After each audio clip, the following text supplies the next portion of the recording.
At the stroke of the midnight hour, when the world sleeps, India will awake to life and freedom.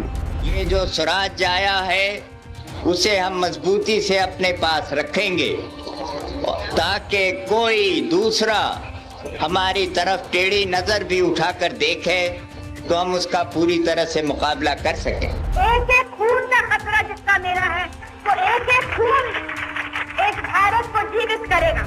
जब तक गंगा की धार सिंधु में ज्वार, अग्नि में जलन, सूर्य में तपन शेष, स्वातंत्र समर की वेदी पर अर्पित होंगे अगणित जीवन यौवन शेष।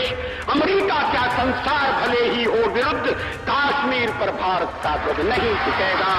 बम बनाने की दौड़ में हम नहीं पड़ना चाहते, लेकिन अगर पाकिस्तान अपने इस इरादे पर कायम रहा और बम इकट्ठे करने की कोशिश करता रहा तो मुझको, मेरे साथियों, इस सारे प्रश्न पर शायद पुनः विचार करना। लोकतंत्र हमारे लिए सिर्फ एक व्यवस्था नहीं, एक संस्कार है, एक विचार है, एक परंपरा है। आजाद मुल्क भारत का सपना साकार हो रहा था, नियति के साथ साक्षात्कार हो रहा था। भारत की संसद गांधी के आदर्शों पर एक बड़े लोकतंत्र के तौर पर संवरने की शुरुआत कर चुकी थी। Long years ago, we made a tryst with destiny, and now the time comes when we shall redeem our pledge, not wholly or in full measure, but very substantially. At the stroke of the midnight hour, when the world sleeps, India will awake to life and freedom. 1951 संसद एक आकार ले रही थी और लोकतंत्र समृद्ध हो रहा था। देश के बंटवारे और जंग के बीच भारतीय संसद लगातार भारत को सशक्त करने की तरफ बढ़ रही थी। साल 1965 भारत की सरहद पर एक और जंग दस्तक दे चुकी थी। तब संसद से प्रधानमंत्री लाल बहादुर शास्त्री की वो ललकार दुनिया ने सुनी थी। अगर तलवार की नोक पर या एटम बम के डर से कोई हमारे देश को झुकाना चाहे, दबाना चाहे, ये देश हमारा दबने वाला नहीं। साल 1971 भारत का वो दौर अभी आना बाकी था जब मजबूती से खड़ी होती संसद ने महाशक्तियों के सामने घुटने टेकने से इनकार कर दिया। कोई एक देश के देश को, एक कौम की कौम को खत्म कर दे, ये अंदरूनी मामला नहीं हो सकता है।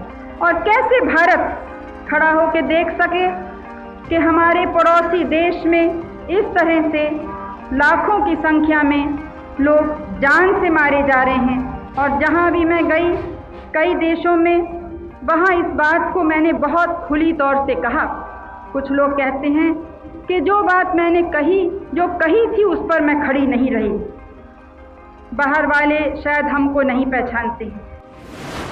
1975 अपने राजनीतिक कौशल से भारत दुनिया में अपना वजूद कायम कर रहा था, लेकिन राजनीति में भूचाल ने देश को वो वक्त दिखाया जो पहले कभी नहीं देखा गया था। भाइयों और बहनों, राष्ट्रपति जी ने आपातकाल की घोषणा की है। इससे आतंकित होने का कोई कारण नहीं है। आप सभी गहरे और व्यापक षड्यंत्र से अवगत होंगे जो उस समय से रचा जा रहा है जब से मैंने भारत के जनसाधारण के लाभ के लिए कुछ प्रगतिशील उपाय करने शुरू किए। साल 1979 भारत एक बार फिर काले दौर को भुलाकर अपने रास्ते पर निकल पड़ा। इस बार संसद में किसान का बेटा देश की जनता की आवाज बनकर पहुंचा। हरिजन लोग, आदिवासी लोग, भूमिहीन लोग, बेरोजगार लोग या जिनके पास कम रोजगार और अपने देश के 50% से अधिक किसान जिनके पास केवल 1 हेक्टेयर जमीन है, 4 बीघे जमीन से कम है, इन सब की तरफ गवर्नमेंट का विशेष ध्यान होगा। साल 1999 साल दर साल भारत सफलता के कदम चढ़ रहा था, लेकिन पाकिस्तान अपनी नापाक हरकतों से बाज नहीं आया। जंग छिड़ी, नरसंहार हुआ, सैनिकों ने बलिदान दिया, लेकिन भारत की संसद और सेना ने इस बार शौर्य की वो दास्तां बयां की जिसे इतिहास कभी भुला नहीं सकता। इस बार जब हमने देखा कि आक्रमणकारी हमारी भूमि में पांव जमाने की कोशिश कर रहा है, तो वायुसेना को मैदान में उतारने में हमने कोई संकोच नहीं किया। हमने निश्चय किया कि हम आक्रमण का मुकाबला करेंगे और आपने देखा कि सफलता मिली।